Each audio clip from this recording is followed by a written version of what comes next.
J'en ai parlé avec Xavier Niel, qui est un de mes associés et qui a un rôle extrêmement important dans ma vie professionnelle. Il me dit souvent, tu as le syndrome de l'usurpateur, c'est-à-dire que tu n'as pas le sentiment d'être à ta place. Et c'est vrai que tout le temps, j'ai l'impression qu'on va me réveiller, qu'on va me dire « c'était super tout ce que vous avez vécu, mais on vous reprend votre boîte, on vous reprend ce que vous avez construit et c'est fini et vous repartez dans une vie normale ». Et c'est peut-être une crainte ridicule, mais j'y vais encore aujourd'hui. Bonjour à toutes et à tous, je suis Alexandre Mars et vous êtes sur RCJ. Je suis ravi de vous retrouver pour un nouvel épisode de Pause, le podcast où on prend le temps de s'arrêter, le temps d'écouter, le temps d'explorer, le temps de rire. Chaque épisode est l'occasion de marquer un temps d'arrêt pour aller à la rencontre de mes invités. Ces femmes et ces hommes sont artistes, chefs d'entreprise, écrivains, entrepreneurs, sportifs ou activistes et ils ont accepté, le temps d'une pause, de nous livrer les dessous et les secrets de leur parcours. Mon invité d'aujourd'hui est toujours apprécié par les gens qu'il rencontre. Alors moi, ça m'étonne toujours un peu quand j'entends que des choses positives sur quelqu'un. Ça m'a donné envie de creuser, je l'ai rencontré, j'ai passé du temps avec lui, et je suis sorti de ces discussions avec le sourire aux lèvres. Il est en effet sympa, simple, brillant. J'ai donc eu envie de vous le faire découvrir. Né à Trouville en Normandie, d'une maman coiffeuse et d'un papa moniteur d'auto-école, il part à Paris après le bac et s'essaie d'abord au cours Florent avant de réaliser que c'est plutôt la production qui l'intéresse. Normand et conquérant, ce passionné de télévision ne laisse pas le manque de réseau ou le manque d'études entraver son chemin et il monte sa propre boîte, Troisième Œil Production, à seulement 25 ans. Au fil de ses expériences, il se crée un réseau et développe une connaissance aiguë du monde des médias. Aujourd'hui, il est à la tête de Media One, major européenne de l'audiovisuel aux milliards d'euros de chiffre d'affaires, 70 sociétés de production, 1200 salariés, gigantesque, chaudron à blockbuster, séries, émissions, documentaires, animations et films en salle. On lui doit les émissions C'est à vous, le documentaire sur la campagne d'Emmanuel Macron en 2017, mais aussi les films The Father, de Florian Zeller, Bac Nord, de Cédric Gimnez ou encore la saga des Trois Mousquetaires de Martin Bourboulon.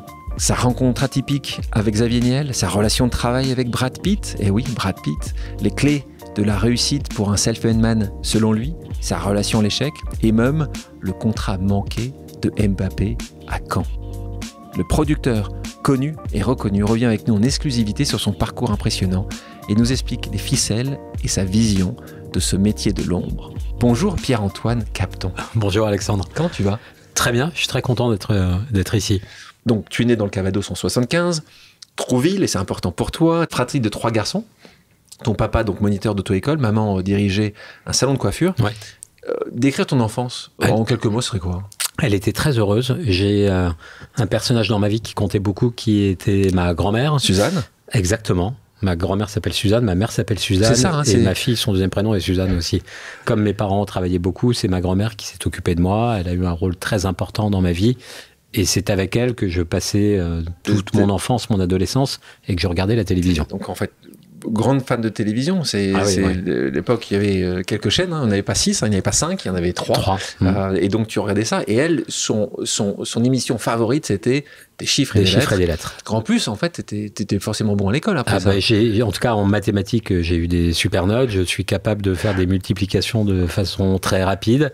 Merci Suzanne. Et ouais, ça m'a beaucoup aidé. Et honnêtement, il n'y a pas de science de la télévision, il n'y a pas de science des programmes. Et on se dit qu'on peut réussir en tant que producteur de manière un peu irrationnelle parce qu'on a de la chance. Moi, je pense tout l'inverse. Je pense qu'il y a une culture de la télévision, une culture du cinéma. Et elle m'a inculqué ça quand j'étais plus jeune. Et grâce à elle, j'ai pu en arriver là où je suis aujourd'hui. À quel moment tu t'es dit, parce qu'il y avait 2 possibilités, eux-mêmes gérer leur propre entreprise, il n'y a pas un moment où ils t'ont dit, tiens...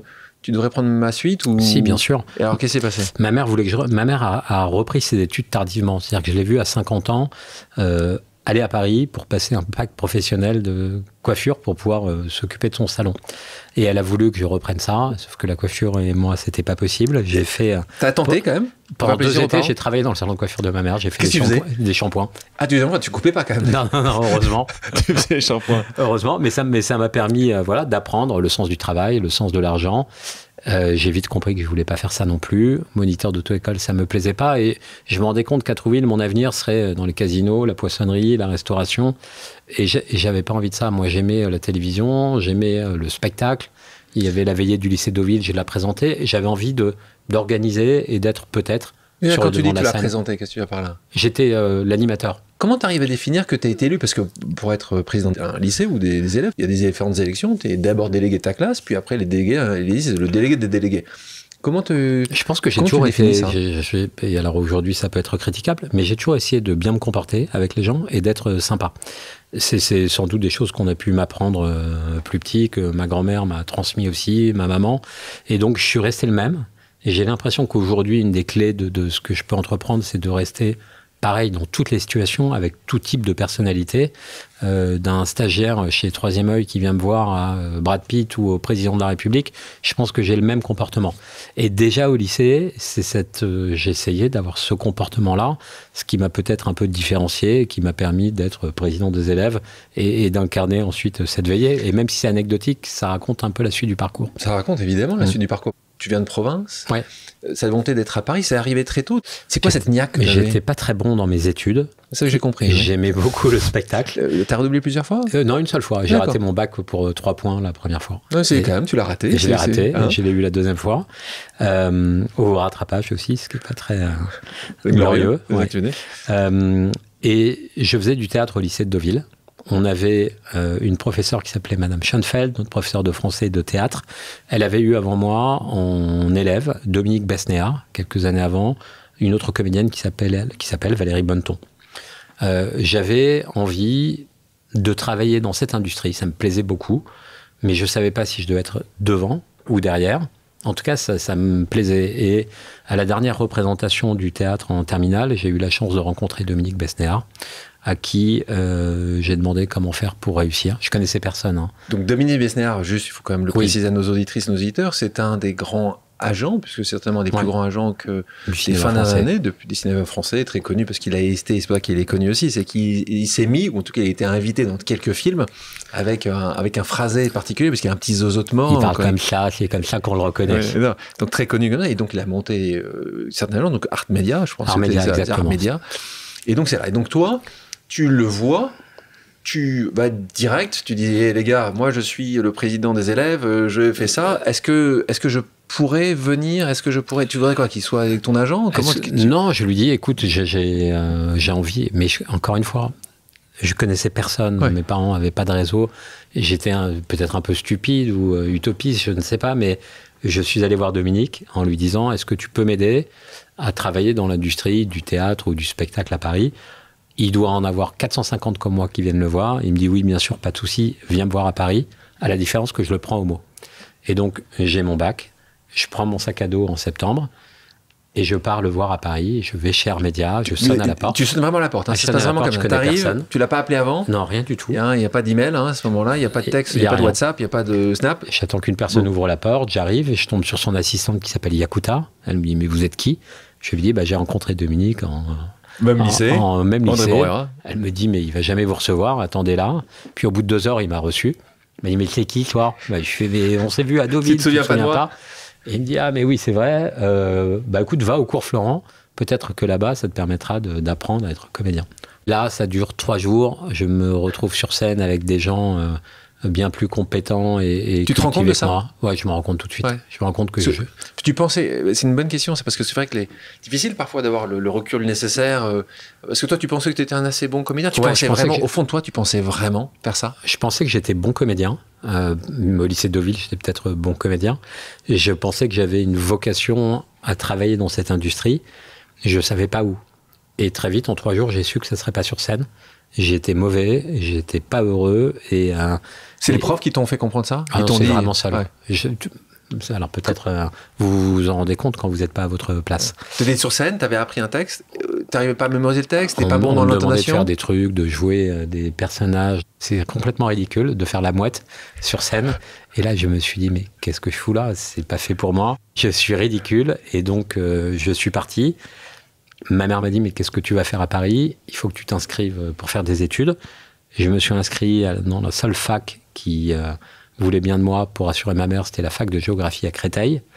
Créteil étant très loin, en métro, j'avais, je sais pas, 1h15, 1h30 de transport pour y aller et faire des cours qui ne me plaisaient pas du tout. Et donc, il fallait que je trouve des petits boulots. Mais je voulais faire des petits boulots dans l'industrie du spectacle. Et c'est comme ça que j'ai démarré par faire des stages. Et donc, tu as commencé chez AP Productions. Exactement. Qui était à l'époque... l'usine à sitcom. L'usine à sitcom, ouais. La fac, tu y allais, là, tu avais 3 jours cours Florent, tu avais 3 semaines. 3 semaines, c'est bien. 3 jours, 3 semaines. On voit qu'il y a une amélioration, Pierre-Antoine. Donc là, tu commences les petits boulots et là, tu prends tout. Je prends tout. D'abord, 2 raisons. Le deal avec ma mère, c'est j'investis 1 an de loyer et après, tu rentres à Trouville si ça ne marche pas. Et donc, pendant 1 an, j'avais un studio rue de l'Arrivée à Paris, qui était juste en face des anciens studios de TF1. Et il fallait que je travaille pour gagner un peu d'argent. Donc, je faisais du télémarketing et en même temps des stages en télévision pour pouvoir équilibrer ma vie et faire les deux. Et puis, j'ai trouvé ce stage chez AB. Alors, AB, c'est intéressant.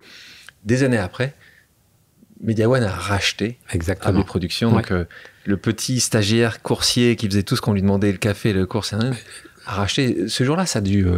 tu y as pensé 15 secondes, 10 secondes, c'était plus au même endroit? J'y ai pensé. AB, alors j'avais sans doute un petit problème avec les distances, mais AB, c'était à la Plaine Saint-Denis. Saint-Denis, hein, bien sûr. C'était pas desservi comme maintenant, c'était une tannée pour aller là-bas.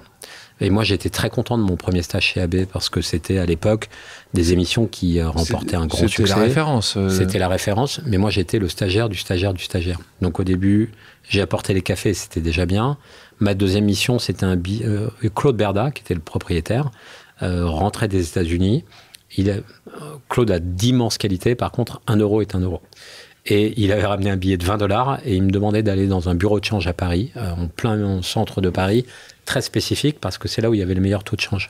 Et donc, ça me prenait 5 heures dans la journée d'aller là-bas, d'aller récupérer... Pour $20 ? Ouais, et je faisais ça. Et donc... Ton courrier était vraiment pas cher. Hein. Franchement, c'était pénible, mais je voyais cette industrie-là qui me plaisait et je savais que je pouvais y arriver. Tu étais prêt à tout. J'étais prêt à tout pour y arriver. Toi, aujourd'hui, quand tu vois... tu embauches beaucoup de gens... Oui. Peut-être pas à ce niveau-là, parce que maintenant tu embauches plutôt les gens qui sont en haut, mais est-ce que pour toi le diplôme est un sujet important? Quelqu'un qui a une niaque comme toi, parce qu'en fait toi tu n'acceptais pas le non, en fait, tu prenais tout ce qui... Tu voulais rentrer, tu voulais te faire une place. Encore maintenant, j'étais dans une réunion juste avant d'arriver, sur un documentaire très important, où la personne qui nous a laissé filmer veut plus qu'on diffuse des moments confidentiels. Et je parlais avec les réalisateurs, qui sont chevronnés, qui me disent « mais on va laisser tomber ». Mais je leur dis non. Quand on vous dit non, ça ne veut pas dire non. Et à l'époque, c'était déjà ça, et on pouvait me fermer des portes. Je savais que j'allais y arriver, et je ne lâche jamais rien. Et c'est aujourd'hui encore quelque chose d'important pour moi. Vous ne pouvez pas me dire non. Si je pense qu'il y a quelque chose de bien à faire, et que c'est dans l'intérêt du programme, eh ben, je me battrai pour qu'on change d'avis et qu'on y arrive. Et cette flamme... qui ne s'est pas éteinte, qui continue à vivre aujourd'hui avec beaucoup plus de succès évidemment que le petit coursier qui devait faire tout Paris pour changer $20. Tu la sens toujours aussi c'est la même vivante. Et alors ça, j'en ai parlé avec Xavier Niel, qui est un de tes associés, qui est un de mes associés et qui a un rôle extrêmement important dans ma vie professionnelle. Et j'adore échanger avec lui. C'est la personne qui m'a le plus challengé dans ma vie, surtout au démarrage. Et puis à un moment, j'ai toujours eu besoin de lui plaire et besoin de lui prouver que j'allais y arriver. Xavier a 1000 associés, il réussit dans tout ce qu'il fait, donc il y avait ce côté pour moi de lui montrer qu'un jour j'allais marcher. Je vous raconterai comment je l'ai rencontré, mais c'était un moment très spécial. Et Xavier un jour m'a dit « ça y est Pierre-Antoine, bravo, tu y es arrivé, c'est fantastique, je suis fier de toi ». C'est quand ce jour-là? T'avais fait quoi? C'était en 2020. L'arrivée de KKR? Ouais, exactement. L'arrivée donc d'un fonds d'investissement qui allait transformer la trajectoire de Media One. Qui valait 1 milliard, et surtout la réussite d'une boîte qui a démarré comme une start-up et qui s'est transformée, qui devenait adulte. Et on a un rapport avec Xavier très cash, qui me fait du bien. Je pense que c'est l'une des seules personnes que j'écoute vraiment. Et ta femme va être contente. Non, mais avec ma femme et ma famille, mais je parlais dans Alexandra, le travail. Ne t'inquiète pas, il t'écoute. Non, mais Alexandra, c'est mon pilier dans ma vie, mais dans ma vie professionnelle, Xavier m'a permis ça, et il me dit souvent, tu as le syndrome de l'usurpateur, c'est-à-dire que tu n'as pas le sentiment d'être à ta place. Et c'est vrai que tout le temps, j'ai l'impression qu'on va me réveiller, qu'on va me dire « c'était super tout ce que vous avez vécu, mais on vous reprend votre boîte, on vous reprend ce que vous avez construit, et c'est fini, et vous repartez dans une vie normale ». Et c'est peut-être une crainte ridicule, mais j'ai l'ai encore aujourd'hui. Explication, c'est beaucoup de gens que j'ai ici, sur Pause, ont ce syndrome de l'usurpateur. Et c'est assez étonnant. C'est rarement le cas quand tu es deuxième, troisième, quatrième génération. C'est souvent le cas quand tu viens de peu ou de loin. Et toi, tu penses que ça sera le même sujet pour tes enfants? Tu penses que tu penses que c'est pas ça qui t'a fait aussi d'être... C'est un peu la réponse à ma question. Ma question, c'est comment tu as toujours cette flamme, cette niaque? C'est que tu dis en fait que t'as pas envie de te réveiller. En fait, tu fais tout pour continuer à construire, à grandir. D'abord, j'ai envie de transmettre quelque chose à mes enfants de solide, un groupe, et j'ai monté une aventure entrepreneuriale géniale avec Media One, et je sens que je suis pas au bout de l'histoire. J'ai eu la chance aux États-Unis avec Plan B, la société de Brad Pitt, de découvrir un nouveau monde. Je parlais pas anglais, je connaissais pas le monde de la finance, et on arrive à Los Angeles où tout le monde m'a dit tu vas te casser la gueule. Tout le monde s'est cassé, les Français, ça n'a jamais réussi. Des tocards. Gaumont a réussi. Ouais. Mais tu vas pas y arriver, personne y a. Vraiment, j'ai entendu 1000 fois. Sûr. Et donc j'ai ce petit défi de dire ok, vous pensez qu'on va pas y arriver, laissez-moi faire. Xavier Niel, je suis comme toi, j'ai un respect très fort pour Xavier. Niel, celui qui a créé, lui aussi, il vient de peu. Bien sûr. C'est aussi ça, à mon avis, qui fait que tu apprécies aussi Xavier. Raconte-nous alors cette première rencontre. Première rencontre, donc mon parcours télé continue, je monte ma boîte, et l'émission qui me fait grandir, c'est une émission qui s'appelle C'est à vous, que je conçois et que j'imagine. On est en 2012. Elle est sur France 5, qui était une petite chaîne à l'époque. Et en face de nous, on avait un concurrent qui s'appelle Le Grand Journal, qui est une émission qui rassemblait 2 millions de téléspectateurs, où tout le monde voulait aller, des candidats au présidentiel, aux plus grands artistes. Et nous, à côté, on était Minus. On tournait dans un petit studio rue Oberkampf. Il n'y avait pas de public. L'émission faisait 80 000 téléspectateurs au démarrage, et on partait de rien. Et pour y arriver, il fallait faire des coups. Et Xavier lance Free Mobile en 2014 ou 15, qui était son opérateur télécom, moment hyper important dans la vie de son entreprise. Et il devait choisir un talk show entre C'est à vous et Le Grand Journal. Et comme 99% des invités, il était logique qu'ils choisissent Le Grand Journal. Et donc à 15h, les émissions étaient en direct à 19h, coup de fil de l'attaché de presse de Xavier Niel en disant « Je suis désolé, il va au Grand Journal ». Et là, on est un peu roublard. Elle connaissait pas bien la télé, son attaché de presse. Et on dit, ok, pas de souci, mais nous, enregistrons-le cet après-midi. On le diffusera demain. Comme ça, il aura fait les 2 émissions et tout sera fait. Elle dit, ok. Xavier vient à 17h sur notre plateau. On enregistre une émission avec lui. Je le revois. Je le connaissais pas. Je le remercie. Il monte sur sa moto pour aller au studio du Grand Journal. Et on décide de diffuser l'émission le soir même. On fait un tweet pour dire, ce soir, Xavier Niel, invité exclusif de C'est à vous. Il arrive sur le plateau du Grand Journal. Là, Renaud Levanquim, qui est un ami, le reçoit et lui dit « Je suis désolé, t'es dans C'est à vous ce soir, tu ne seras pas invité au Grand Journal ». Il rentre chez lui, un peu vexé. Il s'avère que Free était le plus gros vendeur d'abonnements à Canal+, donc ça crie un peu dans les étages, auprès de Bertrand Méheux et de Rodolphe Belmer. Ça amuse Xavier. Et donc, le lendemain, il est réinvité du Grand Journal, mais il avait fait C'est à vous avant tout le monde, et il m'appelle en me disant « Écoute, ce que tu as fait, ça me fait marrer. Allons déjeuner ensemble ». Et depuis ce jour-là, on a créé une relation qui était vraiment une relation cordiale, puis professionnelle, qui est devenue amicale. Et je pense que Xavier, c'est pas l'importance qu'il a. On est proches, hein, mais il sait pas l'importance et l'impact qu'il a eu dans ma vie. Il le sait certainement, en tout cas, il l'entendra ici. On a mentionné Media One. On va y revenir plus en détail dans quelques temps. Mais avant, je te propose d'écouter une pause amicale, on va dire plutôt familiale. Quelqu'un qui te pose une question en rapport à Media One. Pierre-Antoine, beaucoup rêvent d'un parcours comme le tien, un véritable self-made man. Je t'entends souvent parler avenir avec notre fils. Comment expliquerais-tu ton métier aux jeunes générations qui souhaitent plonger dans ce milieu des médias et des contenus? Merci. Donc ton pilier, c'est toi qui l'as dit, hein, ton pilier... Ça m'émeut de l'entendre, pourtant je l'entends tous les jours, mais... Ouais. Merci Alexandra pour cette question. Aujourd'hui, j'essaie de permettre à des talents créatifs de fabriquer des films, des dessins animés, des séries ou des émissions de télévision qui seront vues le plus possible par un maximum de gens et de faire rayonner la culture française à l'international. Et pour ça, on a créé un groupe qui accélère le développement d'émissions, le développement de films, qui permet leur financement, qui permet leur rayonnement à l'international. Tu as cité les principaux films et séries, mais Mon boulot, c'est de voir des créateurs ou des producteurs qui me disent ce qu'ils ont envie de faire, leurs rêves, de mesurer à quel point on peut les accompagner et de faire en sorte de faire un bout de chemin ensemble. Et c'est un boulot génial parce qu'on rencontre tout type de personnalités, de tous les pays, de tous les âges, et on voit comment on peut, avec eux, leur permettre de toucher du doigt leurs rêves. Vos enfants, t'aimerais qu'ils fassent ça? J'adorerais. On a 4 enfants. Alexandra avait 2 filles avec qui on vit ensemble, et nous avons 2 enfants en commun. J'adorerais que chacun puisse trouver leur place dans une entreprise ensemble. Anastasia est la première, elle est née, pardon, est en train de devenir une avocate. Sa sœur travaille chez Brut et donc aime le marketing digital. Donc Brut, qui est une entreprise qui a été fondée par Renaud Blanquim, dont tu parlais tout à l'heure, et Guillaume, qui est une référence aujourd'hui dans le monde du digital. Vadim, mon fils de 17 ans, est en train de se construire, et Neva, c'est la plus jeune. C'est celle qui dirige la famille et donc qui pourrait devenir la boss. Donc, j'adorerais ça, et en même temps, j'ai envie qu'ils s'épanouissent, qu'ils soient heureux et qu'ils fassent leur propre chemin. Début de carrière, AB Productions, tu as Canal Jimmy, c'était une filiale du groupe Canal+. Ouais. Et là-bas, tu rencontres une personne importante, puisque c'est Marc-Olivier Fogiel. Il te repère, il te fait travailler avec lui. Alors, moi, j'adore les rencontres. Je pense que les rencontres, elles sont essentielles. Je pense que ce que je dis souvent ici, on en a tous on en aura tous. Il faut juste les reconnaître à ce moment-là. Et puis après, tu vois, essayer d'en faire quelque chose.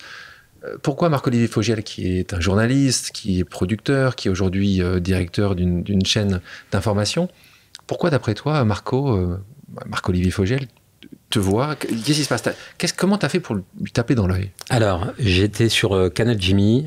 Ça faisait 2 ans que j'étais en stage. Je gagnais 900 francs par mois. Je le raconte parce que c'était là où j'en étais dans ma carrière professionnelle. Donc ta maman avait accepté que tu restes un peu plus longtemps, en fait. Elle t'a pas fait revenir. Je squattais chez des potes. Je dormais chez des potes. Ils avaient arrêté de te financer, les parents? Ils avaient arrêté de me financer. C'était le moment vraiment où j'étais dans l'urgence. Mais ce stage était génial parce que là où il y avait Canal Jimmy, il y avait 5 chaînes de télé qui se créaient en même temps. Il y avait des studios et je dormais là-bas. J'ai appris les métiers du son, de l'image qui me permettent d'être crédible aujourd'hui. Et j'avais proposé de faire un marathon de la série Friends, qui était au début de sa popularité en France, et de diffuser les 24 épisodes d'une même saison le même soir. Ce qu'on appelle le binge-watching maintenant, mais c'était moderne. Et il y avait eu un petit écho dans le journal du dimanche, que Marc-Olivier Fogiel avait vu, et il avait demandé à me rencontrer. Et il produisait et il présentait l'émission qui me faisait rêver, qui s'appelait TV+, qui était une émission sur les coulisses des médias, sur Canal+, qui était la chaîne la plus branchée de l'époque. Et je me souviens de ce rendez-vous dans ce bureau. Il me regarde. J'étais habillé comme un mec qui avait pas beaucoup d'argent. Je débarquais de ma Normandie. Même âge en plus, hein. Ouais. Il était très jeune, il avait une position très jeune. Il était très fort. Bien sûr. Moi, j'étais vraiment, je sortais de ma campagne, je dis ça, et je l'assume. Mais une belle campagne. Une belle campagne, mais j'étais pas à la mode, je sais pas à quoi je ressemblais, mais voilà, je m'habillais pas en Dior à l'époque, et je le rencontre à 20 ans, et il me dit, mais qu'est-ce que tu veux faire dans ta vie? Je lui dis, moi j'aimerais produire des émissions. Et il me dit, tu seras researcher et tu gagneras 18 000 francs par mois. Et je t'embauche à partir du 15 août. Et il me fait venir dans son grand bureau, où il y avait les stars de la télé de l'époque, des journalistes avec des grandes signatures. Et il leur a dit, vous voyez ce mec-là, c'est lui qui demain prendra vos places à tous. C'était une des particularités de Marco, c'est qu'il aimait bien diviser pour mieux régner. Et donc, il a fait en sorte que tout de suite, je sois la cible de certains membres de l'équipe. Mais j'ai passé 2 années merveilleuses avec lui, à le voir travailler énormément, à ne pas lâcher ses coups. Et il a été pour moi, pareil, je ne sais pas comment dire, mais un mentor, parce que sa force de travail, de persuasion et son énergie m'ont servi dans ma carrière professionnelle. Qui, encore aujourd'hui, quand tu vas le voir, et c'est un ami à toi, continue à travailler énormément. Mais il est fou. Il travaille beaucoup. Il produit BFM comme il produit une émission de télé. Il lâche rien. Et quand on est dans une chaîne d'info, l'info, c'est tout le temps. C'est tout 24 heures sur 24, 7 jours sur 7, c'est une vie mais il a des valeurs humaines, Marc-Olivier, qui vont bien au-delà de... C'est une vie un peu de dingo. On l'a eu ici, d'ailleurs, je conseille les auditrices et les auditeurs d'écouter le podcast de Marc-Olivier, où il parle beaucoup de choses. Il parle de ses failles, de ses succès, de ses combats. Quelqu'un que j'aime beaucoup. On continue. Tu as un autre moment assez important, il y a un plan social. Tu fait partie du plan social, donc t'es pas toi qui as remplacé tout le monde, parce qu'ils t'ont fait partir à un moment ou à un autre. Et là, donc, tu as un petit chèque. Ouais, 50 000 francs. Voilà, 50 000 francs, c'est plutôt un gros chèque. Hein. Tu n'étais là pas depuis très longtemps. Et là, tu hésites un peu, tu dis, vous êtes trompés, les gars? Est-ce qu'ils avaient hésité entre toi et quelqu'un d'autre? Enfin, c'est la meilleure chose qui t'est arrivée en fait, à ce moment-là. Quand Marco part et arrête Canal+, et lui part faire son émission sur France 3, je me retrouve, moi, dans une autre société qui produisait les Nulle part ailleurs du week-end. Et c'est l'époque Jean-Marie Messier, Canal+, Vivendi, tout le bazar. Le plan social, l'émission s'arrête et je me dis, j'avais vu une petite boîte de prod et je me suis dit, si eux ils sont capables d'avoir une boîte de prod, moi aussi je dois pouvoir en avoir une. Et peut-être de manière innocente, je me suis dit que je pouvais être un entrepreneur et donc j'ai créé ma boîte, j'ai déposé les 50 000 francs à la banque, je me suis fait prêter des bureaux dans un parking à Boulogne. J'étais à côté des voitures, il y avait une baie vitrée, mais voilà. Et j'appelais les chaînes de télé qui me raccrochaient tout au nez ou qui ne me répondaient pas pour essayer de leur vendre des programmes. De nouveau, pour les gens qui ne connaissent pas ce métier de l'ombre, comment ça se passe? C'est qui ton client? Ce sont toutes les chaînes de télévision. Voilà. Et on vend des programmes de télévision, on vend des cassettes avec quelque chose dessus. Des films, des séries, des émissions. Et moi, j'ai essayé de vendre des émissions. Donc toi, tu pars avec un petit réseau qui a été construit depuis quelques années. Depuis TV+, donc pas grand-chose. Où tu n'as jamais rien fait. Et donc là, tu vas réussir à vendre quelque chose à quelqu'un, c'est ton premier grand succès. Alors, le premier documentaire que je le vends à une personne qui s'appelle Pauline Dauvin, qui vient d'être nommée patronne de Netflix en France. Elle était directrice des programmes d'une chaîne qui s'appelle 13e rue, et c'était un documentaire sur les rats. C'est celui que tu voyais passer dans ton parking? Je ne sais pas pourquoi j'ai fait un documentaire sur les rats, n'empêche que c'est celui-ci qu'on a vendu. On a pris des rats qu'on avait au bureau avec nous pour pouvoir le faire, mais Pauline m'a acheté ce premier programme, puis qui m'a permis ensuite d'en développer un deuxième, et de vendre à Guillaume Depoche, qui était le patron de TPS, qui était un groupe concurrent de Canal+, qui s'est lancé en France, une émission quotidienne de cinéma. J'ai attendu pendant des heures pour pouvoir rencontrer ce monsieur au pied de l'immeuble de TPS. Je l'ai vu rentrer dans l'ascenseur, j'ai foncé avec lui. On a eu, et c'est pas une blague, 4 étages, un elevator pitch, et je lui ai dit, vous lancez votre chaîne, je lance ma boîte de prod, laissez-moi piloter une émission. Il m'a dit oui. J'ai piloté mon émission. Qu'est-ce qui fait qu'il y a un truc qui bascule? Parce qu'il se dit, il est culotté, ce gars-là. C'est ça. Ouais. C'est comme Xavier Niel, Et je lui ai dit, c'est souvent un de mes trucs, ça vous coûte 0. Je le fais encore maintenant. Je prends en charge le pilote. Et si ça marche pas, vous le mettez à la poubelle. Tu lui avais dit ça? Ouais. Et encore aujourd'hui, il y a plein de chaînes qui disent, vous prenez ce programme, s'il vous plaît pas, vous le payez pas. On revient sur Pauline. Quand elle signe, quand elle dit OK, c'est quoi ce moment d'extase que tu as? Qu'est-ce que tu fais, la première chose que tu fais à ce moment-là? Je suis un enfant, ça m'amuse. Je trouve ça absolument dingue de sa part de l'avoir signé et je suis très fier de l'avoir fait. Et je me dis, ça y est, c'est marrant, d'ailleurs, c'est une des plus grosses choix que j'ai pu avoir dans l'histoire de 3e œil, c'est le jour où j'ai signé ça, ce contrat-là, où je me suis dit, ça y est, ça démarre. Je suis au bon endroit, au bon moment, ça va mettre du temps, mais je vais y arriver. Donc merci Pauline. Merci Pauline, ouais. Et aujourd'hui, elle était patronne de Disney+, elle devient patronne de Netflix. Et nos rapports n'ont pas changé sur tu lui vends encore des choses, je suppose. Bien sûr, je vais mettre des trucs beaucoup plus chers maintenant. Pauline, attention, ça va te coûter plus cher. 3e œil. Ouais. Aventure exceptionnelle. Donc pourquoi 3e œil? L'entrepreneur, ça vient d'où? J'avais vendu ce documentaire sur les rats, il fallait que je trouve un nom de boîte. Et j'étais dans ma voiture à Boulogne et j'ai entendu un groupe de rap qui s'appelait 3e œil à l'époque, français. Et je me suis dit, c'est génial pour une boîte de prod. Et c'est comme ça que ça s'est lancé et que le nom a été pris. Pas de mythologie, malheureusement. Donc, après, c'est du storytelling. Ouais, après, c'est trop tard. Tu l'as dit, c'est trop tard. Tu me dis la vérité. Donc, extase, tu vends, tu continues. Star Mag, grand succès pendant 10 ans. Pendant 10 ans. Et donc, petite émission quotidienne de cinéma avec peu de moyens. Mais par contre, TPS étant partenaire du Festival de Cannes, on allait chaque année sur la Croisette faire cette émission. Avec le Grand Journal qui était en face, plein de moyens, grand plateau. Et nous, on était sur une terrasse de 30 mètres carrés au Noguet Hilton. Mais par contre, on faisait venir tout le monde. Et on commençait à gasser un peu nos concurrents. Et cette émission, au bout de 10 ans, on avait la plus grande plage de Cannes avec un énorme plateau, plein d'invités.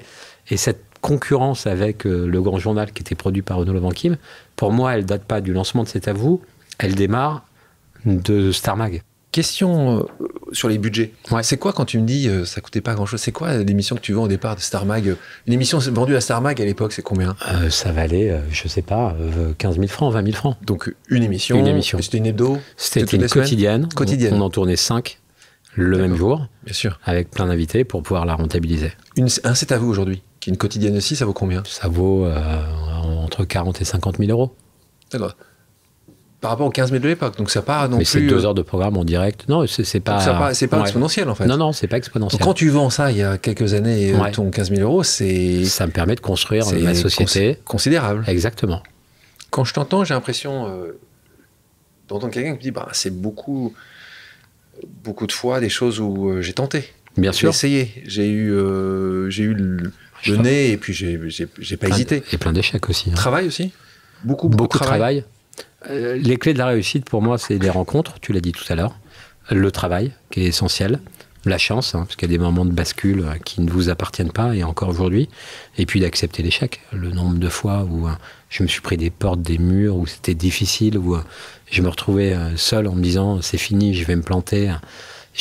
Dans ma vie, j'ai toujours énormément travaillé, et j'ai rien lâché.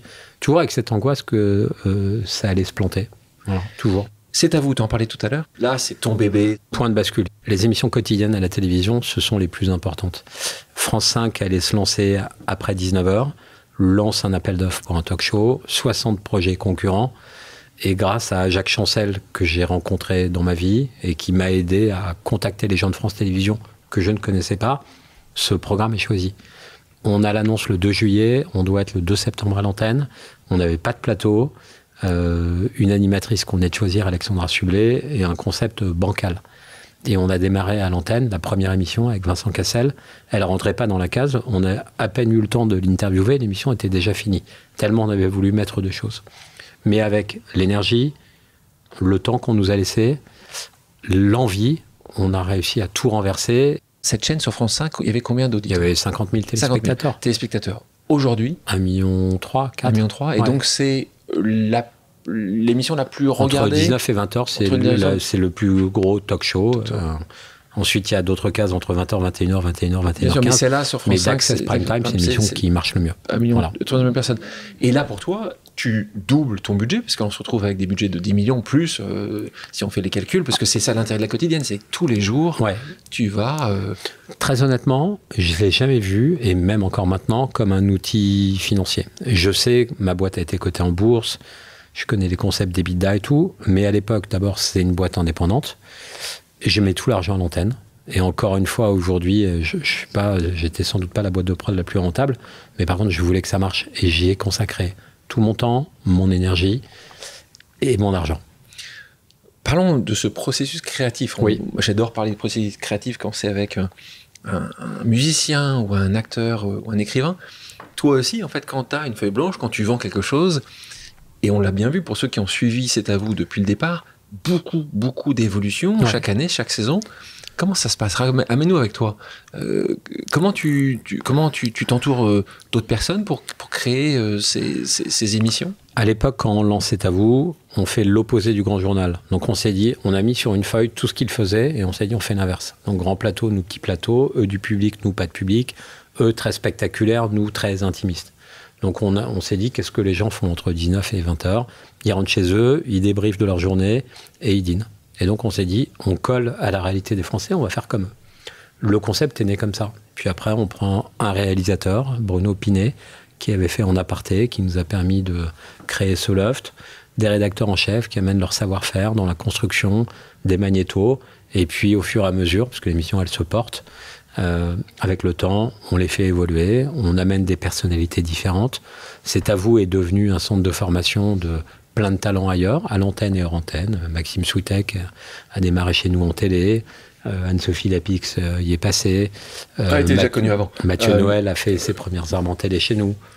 Mais justement, c'est intéressant, c'est soit ces présentateurs, ces chroniqueurs, ces journalistes qui entourent cette table. Comment tu es choisi? J'adore ça, c'est vraiment un des sujets sur lequel j'estime avoir une plus-value, c'est que j'essaie de regarder tout à la télévision, sur les réseaux sociaux, dans plein de sujets différents, et donc de faire venir les talents. Encore une fois, Alexandra Sublet, Anne-Sophie Lapix, Anne-Elisabeth Lemoine, je les ai choisis, et les chroniqueurs autour de table, je les ai choisis aussi, parce que C'est à vous est mon bébé. Après, j'ai des équipes ultra talentueuses chez Media One. Mais celui-là, c'est ton bébé. Ouais, C'est à vous, ça le restera. Comment tu choisis aussi là donc Alexandra d'abord, Alexandra Sublet, Anne-Sophie Lapix, maintenant Anne-Elisabeth Lemoine. Ouais. C'est Tu leur fais passer des interviews? Est-ce qu'ils doivent se mettre en situation ou est-ce que tu le sens? Non, on le sent. Alexandra, on voulait quelqu'un de différent de Michel Denisot. Donc elle était, je sentais son potentiel. Il fallait juste que son côté spontané puisse ressortir dans un programme. Donc ça s'est fait assez naturellement. Personne n'aurait misé sur elle et elle non plus. Et c'est devenu la plus grande vedette de la télé. Elle a fait la couverture de Paris Match. C'était incroyable. Elle a décidé de partir au bout de 4 ans. Et 1 an et demi avant, j'ai rencontré Anne-Sophie Lapix, c'est pas une blague, dans une fête de Troisième œil, où elle était venue avec un ami. Je l'ai vue sur la piste de danse. Et je l'ai vue tellement sympa, joyeuse et généreuse que je me suis dit, et c'est vrai, elle serait une formidable animatrice pour C'est à vous. Je crois que je lui ai proposé quasiment dans la foulée. Et quand Alexandra a décidé de partir, avec Anne-Sophie, on savait déjà qu'on le ferait ensemble. Et donc on s'était mis d'accord 1 an avant. Et Anne-Elisabeth, qui était une chroniqueuse. On l'a fait venir aussi en pensant la faire grandir.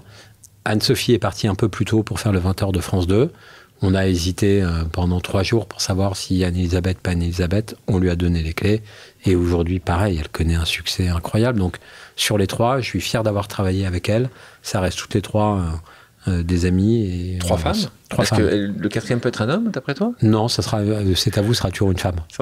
Toujours. Le patron a décidé. Hein. Non, mais je pense que c'est important. Il y avait pas de femmes en access prime time à la télévision à ce moment-là. Aucune. Et donc, il n'y en a pas beaucoup. Non, il n'y en a pas beaucoup. Et pour moi, dans quasiment tous mes programmes aujourd'hui de référence, C'est dans l'air est présenté par Caroline Roux. Anne-Elisabeth Lemoine présente C'est à vous. Aurélie Casse, c'est l'hebdo. Faustine Bollard, ça commence aujourd'hui. Oui. Est-ce que justement, pour toi, c'est quelque chose qui est normal et c'est une manière de mettre ce qui devrait être plus une norme que ce est? Est-ce que tu penses que c'est un devoir que tu as? C'est une mission? C'est une mission, bien sûr. C'est pas un concept. Je le fais pas. C'est pas un concept marketing de ma part. Et c'est important de valoriser, de mettre en avant. Et pareil, hors antenne, les productrices, rédactrices en chef sont plutôt des femmes. Et puis les femmes dont on parle là ont un talent évident. Et puis bon, on voit dans tes chroniqueurs encore à chaque fois. Donc tu arrives à faire un mix aussi dans les chroniqueurs entre des jeunes, Mohamed par exemple, et puis des gens qui sont plus établis. Comme Pierre Lescure. Plus aguerris, comme Pierre Lescure. Ça aussi, tu penses que c'est un équilibre important. Ça, c'est toi qui le fais à chaque fois. Toujours. C'est toi qui décides. Et j'ai pas envie que l'émission soit bourgeoise. Et cet équilibre-là, il doit toujours être continuellement. Exactement. Et donc quand tu lui en fais sortir, c'est toi qui décides. Ouais. Et c'est jamais simple. C'est toujours des moments extrêmement pénibles. Et c'est toi qui vas leur dire? C'est moi qui vais leur dire, ouais. Quand on a vécu des moments l'an dernier où on a dû faire partir des gens, c'est hyper douloureux parce que ces gens deviennent des amis, mais il faut savoir aussi penser au programme. Et de temps en temps, c'est bien de savoir arrêter. L'aspiration, tu le tires où? Parce que tu regardes aussi ce qui se passe dans d'autres pays. Ce qui s'est passé dans notre secteur et qui est en pleine transformation, c'est qu'il est très mature aujourd'hui et que les contenus deviennent... On est dans une industrie globale et ce qui marche aux États-Unis peut être transformé, développé en France de la même façon. Les chaînes de télévision ont moins de cases, elles prennent moins de risques. Donc aujourd'hui, on retrouve la Star Academy, le Grand Échiquier, des émissions qui existent depuis pas mal de temps, mais qui arrivent à continuer à faire pas mal de succès. Donc c'est dur de créer des nouveautés. Ça, c'est le point. Le point 2, quand vous voulez en lancer une, il faut prendre beaucoup de risques, mais il faut que vous soyez sûr de vous. Donc vous avez tendance à vous inspirer des modèles étrangers. Notre force, c'est qu'on est présent. Moi, je vais à Los Angeles 1 semaine par mois. Je vois ce qui se passe aux États-Unis. Et donc, j'essaie de construire un peu avec cette expérience-là des nouveaux modèles pour la France, ce qui crée des succès. Rhythm and Flow, qui est sur Netflix, un programme d'un concours de talent de musique urbaine aux États-Unis, est devenu nouveau à l'école en France. Un programme qui a rencontré, je crois, 40 millions de visionnages depuis qu'il a été lancé. 2015, ouais. On va reparler de Media One, on parle de Xavier Niel, il y a aussi un autre acolyte dans la bande, c'est Mathieu Pigasse. Ouais. Donc là, tu présides un SPAC. Alors, compliqué à comprendre, hein, le SPAC, même pour toi, à mon avis. Quand on en a parlé la première fois, tu dis, mais qu'est-ce que c'est? C'est un mec des médias, t'es pas forcément un mec de la finance. Vous introduisez donc en bourse Media One en avril 2016. C'est assez tôt, hein, c'est pas très. C'est quand même. T'es loin de là où tu es aujourd'hui. Après avoir levé 250 millions d'euros, c'est ça que votre SPAC. Raconte-nous comment le projet est né. C'est toi qui es allé les voir? Non, c'est eux qui sont venus me chercher. Je rencontre donc Xavier Niel, je vous ai raconté la rencontre. Je rencontre Mathieu Pigasse par Anomel, qui est une communicante qu'on avait en commun. On déjeune ensemble. Il me dit, on a peut-être quelque chose à te proposer. Et quelques semaines après, Mathieu avait eu l'idée de faire ce véhicule financier, ce SPAC, ce principe de lever de l'argent pour réaliser une entreprise. Il en avait parlé à Xavier qui avait accepté. Il me propose ce job en même temps. Je suis dans une... D'abord, je me retrouve associé à Xavier Niel et à Mathieu Pigasse. Et je ne me voyais pas dire non. En même temps, j'avais mon entreprise que je devais diriger. Et Media One était une aventure où on n'était pas certain d'y arriver, où il fallait investir 2 millions d'euros au démarrage, que je n'avais pas vraiment. Et je pouvais tout perdre. Et c'était un boulot en plus du mien. De manière totalement inconsciente, je me suis dit, bosser avec eux, avoir une boîte cotée en bourse, ça doit être génial. Donc je fonce. Un peu l'ego, là. Ouais, que l'ego. Ah, bien sûr. Xavier me dit, et puis Antoine, c'est pas pour toi, ça va t'emmerder, la bourse c'est chiant, réfléchis bien. Je lui dis, écoute, je veux le faire. Là, on part tous les trois aux États-Unis pour lever des fonds sur une boîte, on savait pas vraiment ce qu'on voulait faire dans une langue que je maîtrisais pas du tout. Donc là, c'est vraiment de l'humiliation. C'est-à-dire que je me retrouve face à des fonds les plus importants au monde qui nous méprisent vraiment, et moi particulièrement. Et là, je me dis, mec, faut que tu apprennes un peu l'anglais et il faut que tu travailles la finance. Donc, je suis resté un peu à New York pour essayer d'apprendre l'anglais. C'était un moment difficile de ma vie, puisque j'étais avec Alexandra déjà, et c'est pas simple de se dire, je reste au mois de décembre, janvier à New York et j'essaie d'apprendre l'anglais. Et puis, je l'ai fait, je suis revenu, on a réussi à lever des fonds. J'ai compris le principe de la boîte cotée, même si j'ai pas beaucoup aimé ça. Et Media One a démarré sur ces bases-là. Un SPAC, pour les gens qui nous écoutent, c'est vous levez de l'argent en disant, on ne sait pas encore qui nous allons acquérir, mais nous allons utiliser cet argent-là pour construire un groupe. Et vous permettre de gagner de l'argent. Évidemment. Voilà. Là, je pense que c'est le principe de cette finance. Mais sur la première acquisition, ce que nous, on n'avait pas vraiment compris au démarrage, en pensant qu'on pouvait faire une histoire à long terme, alors que tous les fonds qui avaient investi au démarrage voulaient récupérer l'argent tout de suite. Plus vite possible. Et ça, même Mathieu Pigasse n'avait pas cette vision-là ? En fait, c'était le premier SPAC en France, en Europe, et donc on ne savait pas vraiment comment ça marchait. Qui était un outil qui a été très utilisé dans les années 80 aux États-Unis, qui a perdu un peu d'une réputation, et puis qui a beaucoup fonctionné à la fin des années 2010, qui aujourd'hui s'est arrêté à nouveau parce qu'il y a eu un grand nombre d'abus. Parce que c'est pas facile de miser sans savoir sur quoi tu mises. Mais ça, c'est un autre sujet. Donc là, tu as une force financière considérable. J'ai une force et là, vous commencez à acheter donc le groupe AB, CEC, On Kids and Family, l'activité télévision d'EuropaCorp, et donc des sociétés italiennes, espagnoles.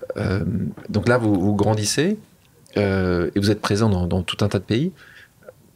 C'est quoi ton planning ? C'était vraiment de créer dans tous les pays d'Europe un L'idée, elle est assez simple. On voyait que les plateformes allaient arriver et avoir besoin je ne vais pas dire de grands comptes, mais de sociétés qui étaient capables de leur vendre tout type de programme. Et donc, on s'est dit, on va consolider les meilleurs producteurs de contenu en France déjà. C'est pour ça qu'on a fait de l'animation, du flux, de la fiction, du cinéma. Puis ensuite en Italie, en Espagne. Et on va être aujourd'hui un acteur très important pour pouvoir vendre à Netflix, à Amazon et à Apple des contenus. La stratégie a été payante parce que les plateformes sont arrivées assez vite, qu'on leur a vendu des contenus de qualité, qui ont voyagé à l'international, qu'en même temps on a continué de vendre à TF1, M6, France Télé, Canal, qui sont des clients très importants pour nous, et qu'entre ces deux mondes, on est parti d'une boîte qui faisait 160 millions de chiffre d'affaires à 1,3 milliard cette année. Donc on a réussi à faire de la croissance avec des étapes différentes, mais notre stratégie est tout, c'est toujours la même. C'est de continuer à acheter des talents, des relations avec des chaînes, des talents, encore une fois. En fait, des gens qui... Nous, nos clients sont donc les plateformes, les chaînes ou les distributeurs de cinéma, et on doit leur vendre un contenu qui va impacter leurs audiences, donc leur permettre de vendre de la pub ou des abonnements à Canal+, à Netflix. Là, c'est important, et merci de le préciser. Tu es parti d'abord où ton client c'était des chaînes, et aujourd'hui tu as bien fait de le reconnaître, c'est des plateformes également, et maintenant aussi des distributeurs de cinéma. Là il se passe aussi quelque chose, là on était en 2016, on se passe en 2020, là la finance, ça tombe bien que tu t'améliores et dans l'anglais et dans la finance, parce que là il y a certainement un des plus grands fonds, en tout cas dans la taille, qui vient taper fortement à la porte. Est-ce que c'est eux qui tiennent à la porte ou est-ce que c'est toi qui veux continuer ou sortir de la bourse? C'était quoi l'objectif? Quand on lance Media One... KKR, on parle de fonds KKR. Ouais. Quand on lance Media One en 2017, je rencontre les personnes de KKR en Europe, un garçon qui s'appelle Philippe Freiseux, mais je pense que la boîte était trop petite pour qu'ils y investissent. Et en 2020, le Covid arrive, tous les cours de bourse se cassent la gueule et les boîtes comme KKR voient les opportunités qu'elles peuvent faire. Mais on a une discussion. Et donc, quand j'ai eu l'opportunité de discuter avec KKR et de trouver un partenaire qui était une personne avec qui je m'entendais bien et qui, en plus, est l'un des plus gros fonds d'investissement au monde, je me suis dit que ça pouvait être une bonne opportunité pour faire grandir Media One. Ouais, c'est ça. Plus de 500 milliards sous gestion KKR, donc une énorme entité. Et là, ça t'ouvre également un réseau hollywoodien. Exactement. Et donc, avec cette acquisition, en tout cas pas acquisition, avec ce partenariat, ouais. Tu nous as souvent parlé tout à l'heure de Plan B. En fait, tu me parles quasiment plus de Brad Pitt que Plan B, hein, parce que Plan B, c'est la société de production qui a créé Brad Pitt avec 3 ou 4 autres... avec deux autres associés. Ouais. Donc là, c'est quoi là, hein? Ça faisait pas mal de temps qu'on recherchait un relais de croissance aux États-Unis pour nous permettre de vendre nos contenus européens. On avait vu pas mal de différentes structures aux US. Le réseau de KKR, il est très important. Je parle de KKR 2 secondes parce que tout le monde les voit comme un fonds très puissant. Moi, je vois des hommes que je rencontre et des femmes. Philippe Freiseux et Henri Kravis, qui est le fondateur, un des trois KKR, un des trois fondateurs, qui est un type absolument formidable et avec qui on échange beaucoup et qui nous aide sur la stratégie, qui est très supportif, même si c'est un tout petit placement pour lui dans Media One. Et donc, il nous a ouvert beaucoup de réseaux. Et beaucoup de réseaux aux États-Unis, j'ai pu rencontrer pas mal d'interlocuteurs là-bas. Et quand la société Plan B, donc de Brad Pitt, cherche un actionnaire majoritaire pour se développer et aller faire du rayonnement culturel en Europe, on a un rendez-vous. C'était en août il y a 1 an. Le premier est en Zoom. Et donc, j'ai la chance de rencontrer Brad Pitt et ses associés. Et le courant passe immédiatement. C'est quelque chose que vous sentez assez vite. Parce que vous allez faire un parcours de plusieurs années ensemble. Et on s'entend très bien et on se dit qu'on aimerait bien faire des choses. Lui était dans un process, donc rencontre d'autres producteurs, d'autres fonds. Et puis on décide de se marier ensemble. C'est pas un mariage d'argent, c'est vraiment un mariage artistique. Et on est en train de créer et développer ensemble tout un tas de nouveaux programmes, nouveaux films. Un peu d'argent quand même. Vraiment pas, ça, quand même. Non, pas tant que ça. Si vous avez proposé 10 fois moins, ils seraient pas venus avec vous, Pierre-Antoine. Honnêtement, je vais te dire... C'est les Américains quand même. Le romantisme français, c'est limite. C'est pas un immense deal. C'est pas le plus gros deal que Media One ait fait. Vous prenez 60% de cette entreprise. Ouais, eux, ils sont devenus actionnaires de Media One. Ouais, tu vois, donc ils ont 5-6%. Et on développe beaucoup de choses ensemble. Et on a décidé de s'associer pour créer de la valeur ensemble. Donc il y a une vraie volonté, on le voit, tu es très souvent là-bas, ouais. Vous faites beaucoup de choses ensemble. Brad Pitt, ouais. Alors c'est Brad Pitt, alors c'est Brad Pitt, la première fois que vous le voyez, ça fait un petit truc. Ouais, quand même. Même cette pour toi. Anecdote, c'est que pour toi. C'est Alexandra qui a voulu venir au meeting avec toi aussi. Non, mais j'étais en Zoom dans ma chambre en Corse. Et là, je voulais pas être le premier, parce que j'ai encore un complexe avec mon anglais. Et donc, je me connecte en me disant, il y aura personne. Et là, j'allume et je tombe sur sa tête. Lui tout seul, et je me dis, bon, il doit parler un peu français. Je commence en français. Et il me dit, mais non, je parle pas du tout français. Je me dis, oh putain. Là, j'ai eu envie de couper mon Zoom. Et voilà. Partir de baigner dans la belle Corse. Et quand vous le voyez ensuite, à quel point il est intelligent, exigeant, vous comprenez ses succès d'acteur, parce qu'il est plus exigeant et qu'il travaille plus que les autres. Et il a ça aussi dans sa société, de partenaires qui créent les meilleurs projets possibles et qui ont complètement changé l'écosystème de Media One aux États-Unis. Bon, tu me dis qu'il a tout, cet homme-là, c'est ça? Il a tout. Bon, ouais, okay. Vraiment, il a tout. Il en faut. On parlait des États-Unis avec ce syndrome dont tu parlais, de l'imposteur.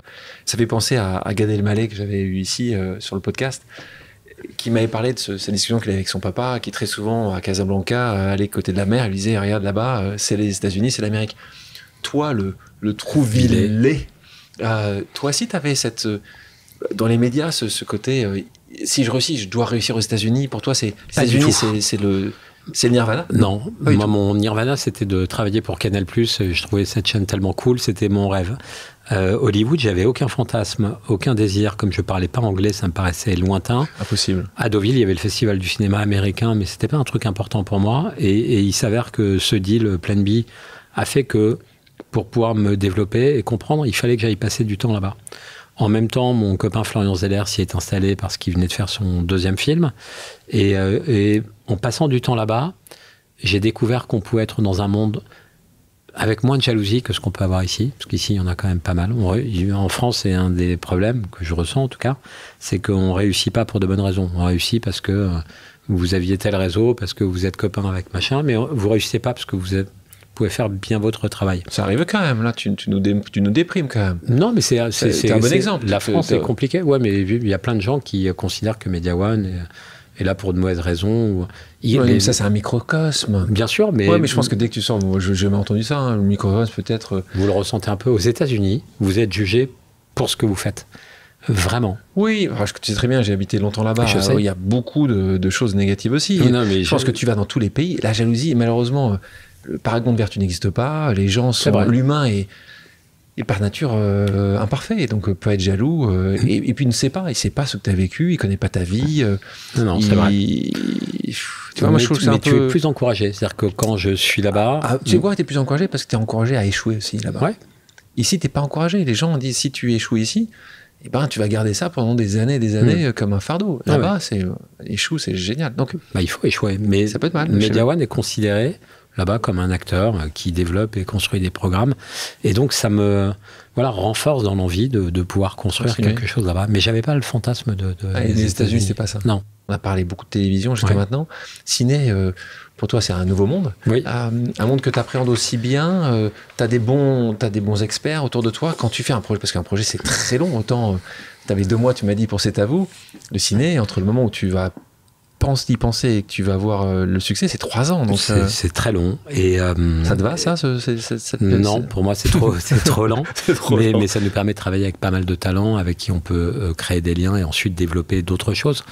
Nous, on ne prend pas de risques financiers, donc ce sont les distributeurs qui aujourd'hui sont nos partenaires, prennent ces risques, mais on est content pour certains de nos producteurs de pouvoir être associés à des films comme Bacner ou Novembre, qui nous ont permis de travailler avec Hugo Sélignac et Cédric Jimenez, les films de Dimitri Rassam, comme Les Trois Mousquetaires, plein d'autres projets qui arrivent derrière, donc c'est très utile et ça nous permet de développer aujourd'hui le réseau créatif. Mais toi qui penses plein de choses avant les autres, tu imaginerais une manière de faire plus vite? Impossible. On le fait dans la fiction, ça va un peu plus vite, mais après, qualitativement, ça se ressent. Ça se ressent rapidement. Les plateformes, tu les as vues arriver. Ouais. Pour toi, c'est un partenaire absolu? Tu penses que c'est le meilleur ami ou le meilleur ennemi que tu peux essayer d'avoir? Comment tu gères cette... C'est un nouvel acteur de diffusion. Encore une fois, on est en train de les appréhender et je pense qu'elles sont... j'allais dire presque à l'âge adulte, mais on sait comment ça marche. En France, on a été le seul territoire au monde où on a créé un cadre réglementaire qui leur permet de financer la création. Donc ça, c'est grâce au gouvernement, au travail du CNC, au président de la République qui s'est engagé personnellement. Et donc, on respecte aujourd'hui, avec les plateformes, un équilibre qui nous permet de bien travailler avec elles. Mais encore une fois, le service public a un rôle essentiel. TF1, M6 ont un rôle important. Canal+ est un acteur tellement important de la création en investissant 200 millions dans le cinéma. Donc on a besoin de garder tout ça. Pierre-Antoine, je propose de continuer les pauses amicales. On va écouter une autre pause, une pause d'une de tes amies.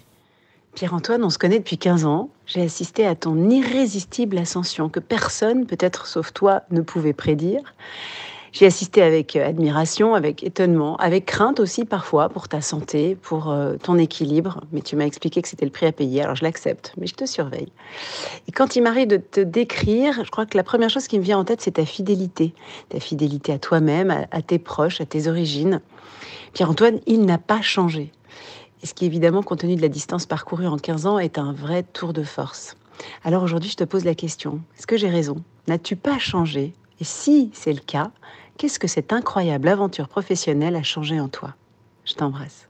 Julie Andrieux, qui a un rôle aussi important, parce que ça fait 15 ans qu'on se connaît.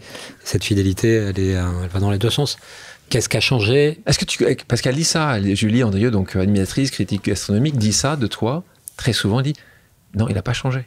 Mais je pense que ça n'a pas changé. Ce qui a changé, c'est tout ce qui va autour de moi. Le décorum, tu veux dire, le décorum. La perception que les autres peuvent avoir. Mais j'ai mon pilier, ma femme, qui est celle qui aujourd'hui me permet Mais je sais que c'est la même chose pour toi. Je l'entendais pour Sébastien Bazin et on est ensemble depuis longtemps, une vingtaine d'années.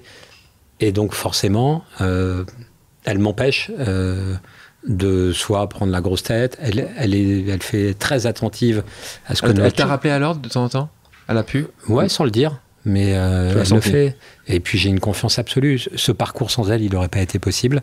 On s'est mutuellement porté. Et je pense que ce qui fait que je n'ai pas changé, ce qui fait que j'essaie de rester le même, c'est elle. On revient donc, mais non pas sur la partie Sydney, Media One, 3i, mais plutôt Stade Malherbe de Caen. Alors pour ceux qui ne connaissent pas, qui n'ont pas connu la Ligue 1 il y a quelques années, le Caen était en Ligue 1 et maintenant en Ligue 2 depuis trop longtemps selon toi. Oui. En tout cas tu fais tout pour que ça soit plus le cas bientôt. Tu as grandi comme d'un amour du stade puisque ton oncle Francis Capton jouait dans les années 50, hein, donc c'était ça. Est-ce que c'est vraiment ça qui était le contact? Donc c'était de ton papa ou de ta maman? De mon papa. Ton papa. Le frère de mon papa. Le foot avait une place hyper importante dans ma vie parce que je jouais plus jeune. T'as bien joué? Non, j'étais pas très bon. C'est comme le cinéma. Je me rêvais un bon acteur, mais j'étais pas bon joueur non plus. Footballeur, t'as pas du tout. Mais on a une génération où on a connu 1984, 1982, 1984, 1986, qui étaient des années fastes pour le football français. 93 avec l'OM, donc une génération qui a grandi avec le football français qui réussissait. Et j'ai toujours adoré ça. J'allais avec mon frère Jérôme voir les matchs de Caen plus jeune. Et j'en ai gardé plein d'émotions. Et donc, quand un de mes meilleurs amis, Vincent Labrune, m'a permis de devenir actionnaire au Stade Malherbe de Caen, j'y suis allé. Comment ça se passe? Parce que Vincent Labrune, maintenant, est président de la Ligue nationale de football. À l'époque, c'était pas le cas. Il était très connecté à Marseille. Président de l'OM, il était. Président de l'OM. C'est à ce moment-là qu'on était président de l'OM? Il était président de l'OM. Vincent, que je l'ai rencontré par la télévision, c'est devenu un ami très proche. Il connaissait le président de Caen, qui cherchait des nouveaux actionnaires, m'a proposé d'investir 300 000 francs, ce que j'ai fait. Donc, j'ai vraiment mis de l'argent pour être là, présent, regarder ce qui se passait. C'est la danseuse, là, à ce moment-là, c'est la danseuse. C'est un investissement comme un autre. Je sais que ça va rien me rapporter. C'est très bien que c'est exactement. Tu risques d'avoir. Je t'ai pas dit combien j'ai mis après. Hein. Mais il s'avère que pendant le Covid aussi, le club est au port du dépôt de bilan et qu'on demande à quelqu'un de trouver un nouvel associé, que je lève le doigt en disant j'y vais et je prends le contrôle avec un fonds d'investissement qui s'appelle Octree. Voilà, qu'est-ce que fait Octree dans cette histoire-là? Parce que c'est pas du tout en plus un fonds sur ces sujets-là. Tu veux dire qu'ils sont sérieux? Non, c'est un énorme fonds. Là aussi, on est un autre qu'IKEA. Je pense qu'ils ont aussi des centaines de milliards sous gestion. Ils n'ont pas de stratégie, ils n'ont pas une stratégie très définie dans le monde du sport, ce qui est différent d'autres fonds américains. Parce qu'ils se disent sans doute à l'époque que les droits audiovisuels vont rapporter de l'argent, que M6 avait vendu Bordeaux 100 millions, il y a Jean-Michel Aulas qui a vendu Lyon pour beaucoup d'argent, donc il y avait de la création de valeur dans le foot. Ouais. Ils ont une vision là-dessus. CVC est arrivé à ce moment-là, qui est un autre grand fonds, donc en fait c'était les droits. Pour toi c'était les droits télé. Les droits télé, le fait que le club pouvait passer de la Ligue 2 à la Ligue 1. Les plateformes qui arrivaient de la valeur. Avec beaucoup d'argent. Plein de raisons de penser que c'était un bon investissement, et par ailleurs ils n'auront pas perdu d'argent. Et donc ils ont permis au Stade Malherbe de Caen de se reconstruire. Il y a eu un plan social petit à petit avec Olivier Piqueux, qui en est le président exécutif, Vincent Catherine qui est la personne de chez Octree. On a reconstruit le Stade Malherbe avec des difficultés parce que c'est lié aux sportifs, mais ramener des valeurs qui sont l'éducation, la formation, faire en sorte qu'on soit au-delà d'un club de foot, mais aussi un endroit dans lequel les jeunes qui aujourd'hui peuvent être en difficulté peuvent se retrouver. C'est ce que j'aimerais bien construire pour le futur et mettre en place à Caen. C'est quoi ton plus grand objectif pour quand tu le regardes aujourd'hui? Ma femme a monté une fondation, et je suis heureux d'en parler devant toi, Alexandre, qui s'appelle Dessine-moi une enfance, pour venir en aide aux enfants défavorisés par la culture et le sport. On était il n'y a pas longtemps à un événement avec Mohamed Bouafsi pour les enfants défavorisés autour du foot. Qui était un ancien commentateur de télévision sportive, de football, et qui est maintenant un des chroniqueurs sur cet tableau. Et avec la CPAE qu'on crée ce grand tournoi qui était à Marseille il y a quelques semaines. Et je pense que le sport, aujourd'hui, peut permettre à des enfants de s'épanouir, et il faut qu'on trouve le meilleur point de contact au Stade Malherbe de Caen pour aujourd'hui faire vivre cet écosystème et être autre chose qu'un club de football. C'est ce que j'aimerais que ça devienne, et donc on y travaille.